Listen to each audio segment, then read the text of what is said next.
ก้อนหนาที่บทันมีวัตถุเสือไฟประเภทน้ำมันเสือไฟจากบ่อน้ำมันหรือไฟฟ้า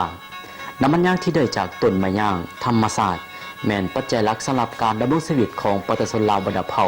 ตามท้องถิ่นต่างๆมาแต่โบราณกาลเช่น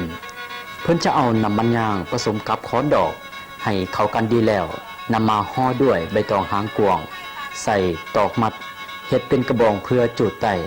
ผ้าให้มีแสงสว่างภายในครอบครัวใส่เยื่องผ้าทางไปมาในยามราตรีการใส่เป็นวัตถุเสือไฟเพื่อการหุงต้มปิ้งจีใส่ยาคุยาเหือและอื่นๆสารพัดประโยชน์ยิ่งไปกว่านั้นในทางด้านอุตสาหกรรมเพิ่นจะนำไปผสมกับวัตถุธาตุอื่นๆสามารถผลิตเป็นประเภทน้ำหอมสีและเกิดท่าใหม่เป็นยาปัวพยาธิและอื่นๆเนื่องด้วยคุณประโยชน์สารพัดอย่างคือดังกล่าวประชาชนท้องถิ่นต่างๆล้วนแต่รู้จักและคุ้นเคยน้ำใส่จนสามารถเว้าได้ว่าน้ำมันย่างแม่นปัจจัยส่วนหนึ่งที่สำคัญในการดำรงชีวิตของชาวชนบทลาวอย่างหลีกเลี่ยงบ่ได้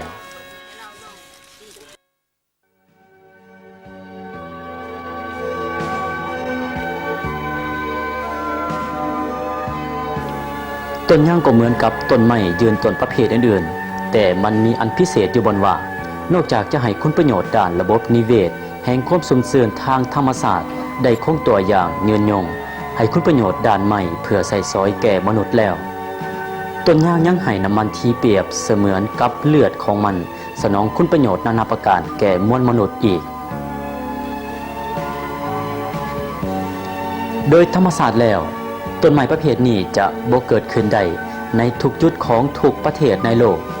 คือมันจะเกิดมีเฉพาะในพื้นที่ของประเทศเขตร้อนและซุ่มซ่อนในนั้นสาธารณรัฐประชาธิปไตยประชาชนลาวก็นับว่าเป็นประเทศโชคดีอีกประเทศหนึ่งที่ได้มีทรัพยากรธรรมชาติที่เปรียบเสมือนคุ้มทรัพย์ที่มีคุณค่าอันมหาศาลไว้ในพื้นแผ่นดินของตน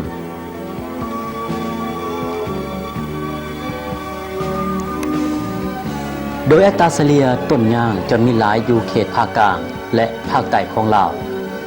เฉพาะอยู่แข้งจำปาสักจะกวมเอาถึง34ส่วนห้อยของเนื้อที่ป่าไม้ทั้งหมดในทั่วแขวงมันแม่นทรัพย์สมบัติรวมทางธรรมศาสตร์ที่ได้รับการคุ้มครองและปกปักรักษาด้วยจิตสำนึกของประชาชนซึ่งกลายเป็นกฎระเบียบอย่างหนึ่งที่ปฏิบัติสืบทอดกันมาจนเคยสิ้นนับได้หลายเส้นคนมาแล้วเช่นถ้าต้นย่างเกิดอยู่ในขอบเขตบ้านใดแม่นบ้านนั้นเป็นผู้คุ้มครองหรืออีกอย่างหนึ่งถ้าเกิดอยู่ในขอบเขตดินไร่ดินนาหัวสวนของผู้ใดก็แม่นผู้นั้นเป็นเจ้าของ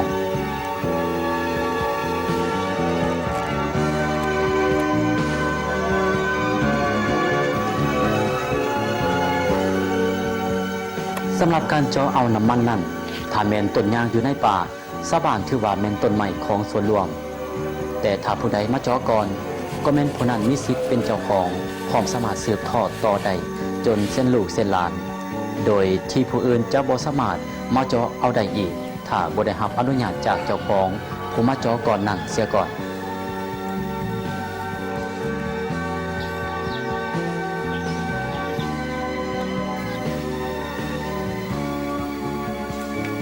ต้นย่างที่สามารถเจาะน้ำมันย่างได้ต้องมีลำต้นหนาตัดย่างหน่อยประมาณ45เซนติเมตรขึ้นไปถ้ารุ่นนั้นจะได้น้ำมันบ่หลายหรืออาจจะเฮ็ดให้ต้นย่างตายได้การเจาะส่วนใหญ่จะมักเจาะในส่วนต้นของลำในความลึกประมาณ20-30เซนติเมตรสูงจากหน้าดินประมาณ1เมตรหลังจากเจาะแล้วจะเริ่มจูดเธอทิ้งอิฐให้ไหม้ป้าไว้ประมาณ5-10 นาทีเธอที่2ประมาณ1-2 นาทีแล้วจึงหมอดป้าไว้ประมาณ3-7 วันจึงมาตักเอาน้ำมันแต่ละครั้งจะได้ประมาณ1-2 ลิตรต่อคุ่ม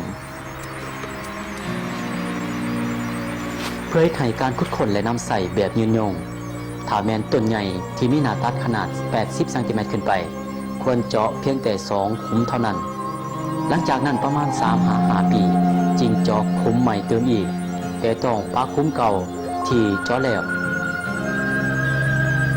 สรุปแล้วถ้าคิดไล่จนหมดสัวอายุต้นยางต้นหนึ่งคือมันจะให้น้ำมันยางได้หลายกว่า50 ปีขึ้นไปในปริมาตรน้ำมันอันหลวงหลายพอสมควร เวลาเจาะตะบิด แล้วก็ตามเคยจ่อแล้วก็มันภายใน3 คืน4 วันนี่แหละภายใน4 วันแล้วมาตักถ้าหากเหิงเข้าไปกว่านั้นถ้าหากได้ภายในเดือนหนึงแล้วก็ได้จังได้จูดเพราะว่าน้ำมันเศร้าออกเวลาจ่อใหม่ๆหั่นบ่ต้องการจูดเพราะว่าน้ำมันยังแห้งมันยังออกเลย พอเฒ่าใส่น้ำมันยางลงไปทำไม ใส่เห็ดกระบองเห็ดคูแล้วก็ยาเหือตามประเพณีบ้านนอก เห็ดกระบองใส่อีกแล้วครับใส่อยู่ในขอบขั้วนะใส่แต่ก่อนมันบ่มีน้ำมันเด้แต่ก่อนเท่าอะไรมีน้ำมันน้ำ มันย่างหมอเฮ็ดกระว่องไต้แล้วก็ยาเหือปอดเคยเฮ็ด สามารถเว้าได้ว่านอกจากการเฮ็ดนาปลูกเขาวแล้วการเอาน้ำมันยางยังแม่นอาชีพสำรองของปตสนหรือบางปีถ้าการเก็บเกี่ยวบ่ได้ดี การขายน้ำมันยางยังแม่นรายรับที่สำคัญเข้าในการจูนเจือชีวิตครอบครัวส่งเสียลูกเต้าให้ได้ร่ำเรียน หรือการสร้างเจ้าแปลงเพื่อนและอื่นๆ เมื่อต้นยางให้คุณประโยชน์ต่อชีวิตอันจำเป็นของเขาเจ้าทุกคนก็เอาใจใส่ปกปักรักษาให้ดีเขาจะปฏิเสธต่อการมาขอซื้อด้วยการตัดต้นยางของพวกเขาถึงจะให้ราคาแพงแดก็ตามจึงเฮ็ดให้ต้นยางได้รับการปกปักรักษาเปรียบเสมอเหมือนกับเพื่อนร่วมชีวิตช่วยเสริฐสู่ยามมีความทุกข์ยากลำบากต่างกับกระแสแห่งการขุดค้นตัดทำลายอยู่เรื่อยมาต่อคำคิดคำเห็นที่ว่าการจูดน้ำมันยางเฮ็ดให้ต้นยางสูญเสียเนื้อใหม่และก็เป็นสาเหตุหนึ่งของการเกิดมีไฟไหม้ลามป่าซึ่งบางครั้งก็อาจเป็นไปได้ถ้าหากการเฮ็ดบ่ถูกวิธีขาดความระมัดระวังต่อประธานนี้หลายคนก็ยังยืนว่าแม่นกรณีที่มีความเสี่ยงหน่อยที่จะเกิดมีการสูญเสียที่กล่าวมานั้น จะว่าต้นย่างต้นนี้ผู้ขาจูดนี่เคยจูดมาตั้งแต่อายุ35 ปีว่าซั่นซะมาอยู่ในนี้แล้วก็ต้นย่างต้นนี้ก็ยังบ่เห็นว่าตาย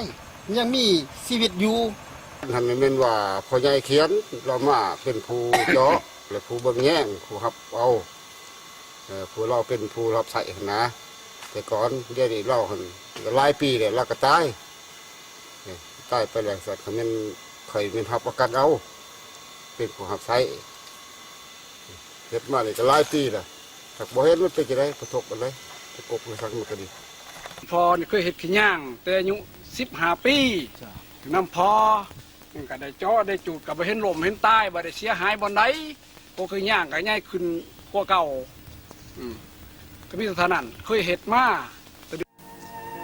ประมาณ 6-7 ปีนับแต่ปี 2003 ขึ้นหลัง การขุดค้นและค้าขายน้ำมันยางที่เป็นหนึ่งในบรรดาเครื่องปลาของดงบ่ค่อยได้รับการส่งเสริมเท่าที่ควรโกกันข้ามท่าเอียงของการขุดค้นโดยการตัดต้นขายและการบุกเบิกเนื้อที่ป่าด้วยเหตุผลอื่น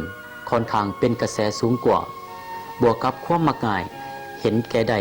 คือตัดต้นขายได้เงินหลายและไวกว่าโจดเอาน้ำมันจนลืมถึงคุณประโยชน์อันยืนยงอื่นๆที่เคยปฏิบัติกันมา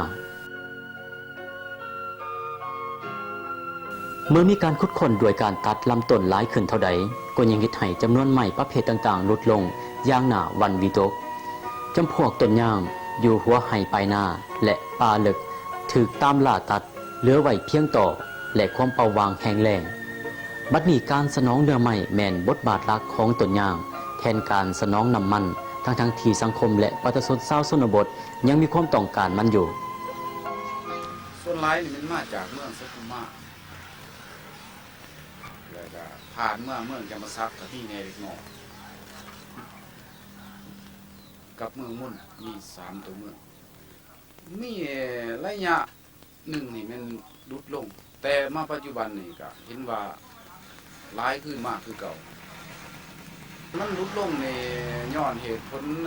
ระยะหนึ่งหันมันมีการตัดไม้ทำลายป่า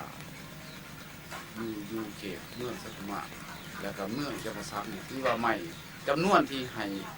ห้น้ำมันย่างหันแล้วมีเขาตัดแล้วมันบ่มีต้นใหญ่แบบมีแต่ต้นน้อยมัน ถ้ามีต้นน้อยแล้วมันบักออกยางบ่ได้จังนั้นจังสาเหตุมันพอ ถึงจะมีวิวัฒนาการเทคโนโลยีแห่งโลกอันใดก็ให้เกิดมีปัจจัยใหม่เข้ามาเฮ็ดบทบาทแทนที่ของน้ำมันยางแต่มันก็บ่สามารถจะทดแทนได้หมดทุกความต้องการของชีวิตคนโดยเฉพาะแม่นประชาชนบรรดาเผ่าชาวชนบทห่างไกลศอกหลีกที่ยังเหียกหาเพื่อการดำรงชีวิตประจำวันอยู่